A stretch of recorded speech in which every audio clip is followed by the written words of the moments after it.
നമ്മൾ ഇന്ന് 2026 ആറാമത്തെ ആഴ്ചയിലേക്ക് വന്നിരിക്കുകയാണ്. ഓരോ ആഴ്ചയിലും വിദേശ വിദ്യാഭ്യാസത്തിനെ കുറിച്ചിട്ടുള്ള ഏറ്റവും പ്രധാനപ്പെട്ട ഏതെങ്കിലും ഒരു പോയിന്റാണ് നമ്മൾ ഇങ്ങനെ ചർച്ച ചെയ്യുന്നത്. ഇന്ന് നമ്മൾ സംസാരിക്കുന്ന വിഷയം വിദേശ വിദ്യാഭ്യാസത്തിന് പോകാൻ ആഗ്രഹിക്കുന്ന പലർക്കുമുള്ളൊരു ചോദ്യമാണ്. എനിക്ക് പ്രായം കുറച്ചേറെയായി, ഇനിയൊരു വിദേശ വിദ്യാഭ്യാസം എനിക്ക് സാധ്യമാകുമോ എന്ന് ചോദിക്കുന്ന ധാരാളം പേരെ ഞാൻ കാണാറുണ്ട്. ഇവിടെ ഞാൻ എൻ്റെ ഒരു സ്വന്തം ഉദാഹരണം പറഞ്ഞുകൊണ്ട് അതിലേക്ക് വരാം. ഏതാണ്ടൊരു 35 വർഷങ്ങൾക്ക് മുൻപാണ് ഞാൻ US പഠിക്കാനായിട്ട് പോകുന്നത്. അന്ന് അമേരിക്കയിലുള്ള ആ ക്ലാസ് റൂമിലേക്ക് ഞാൻ കടന്നു ചെല്ലുമ്പോൾ ഞാൻ കണ്ടത് 40 വയസ്സിന് മുകളിൽ പ്രായമുള്ള 5-6 പേര് അന്ന് ആ ക്ലാസ് റൂമിൽ അവിടെ ഉണ്ടായിരുന്നു. ആദ്യം അത് കണ്ടപ്പോൾ എനിക്കൊരു അത്ഭുതമാണ് തോന്നിയത്. പക്ഷെ പിന്നീടാണ് എനിക്ക് മനസ്സിലായത് US കാനഡയിലും UK ഒക്കെയുള്ള യൂണിവേഴ്സിറ്റികളിൽ 40, 50, 60 വയസ്സ് പ്രായമുള്ളവരൊക്കെ ആയിരിക്കും പലപ്പോഴും 20-22 വയസ്സുള്ളവരുടെ അതേ ക്ലാസ്സിലിരുന്ന് പഠിക്കുന്നത്. കാരണം അവിടെ വിദ്യാഭ്യാസം എന്നുള്ളതിന് പ്രായം എന്നുള്ളതൊരു ഘടകമേ അല്ല അഡ്മിഷൻ കൊടുക്കുന്ന കാര്യത്തിൽ. ഫെയർ ഫ്യൂച്ചറിന്റെ കാര്യത്തിലും ഒരു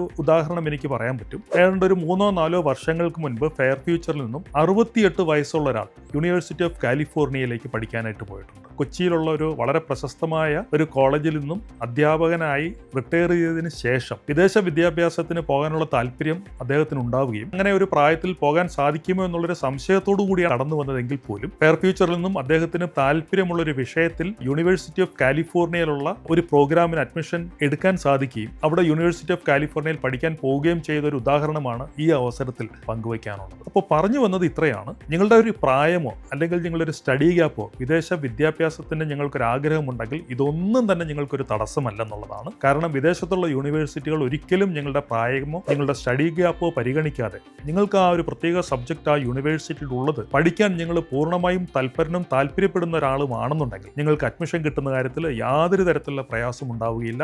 ഒപ്പം വിസ ആപ്ലിക്കേഷൻ ഫയൽ ചെയ്യുമ്പോഴും നിങ്ങളുടെ താല്പര്യം 100% ജെനുവിനാണ്, സീരിയസ് ആയിട്ടുള്ള ഒരു സ്റ്റഡി ഇന്റൻഷനോട് കൂടിയിട്ടാണ് നിങ്ങൾ ആ യൂണിവേഴ്സിറ്റിയിൽ ആ രാജ്യത്തേക്ക് പഠിക്കാൻ ചെല്ലുന്നതെന്നുള്ളത് നിങ്ങൾക്ക് പ്രൂവ് ചെയ്യാൻ സാധിച്ചു കഴിഞ്ഞാൽ നോ ഏജ് ലിമിറ്റ് എന്നുള്ളൊരു കാര്യം നിങ്ങളുടെ കാര്യത്തിലും പൂർണ്ണമായും ശരിയാകും എന്ന് നിങ്ങളെ ഒരിക്കൽ കൂടി ബോധ്യപ്പെടുത്താനാണ് ഈ ഒരു പോയിന്റ് ഞാനിപ്പോൾ നിങ്ങളോട് പങ്കുവച്ചത്.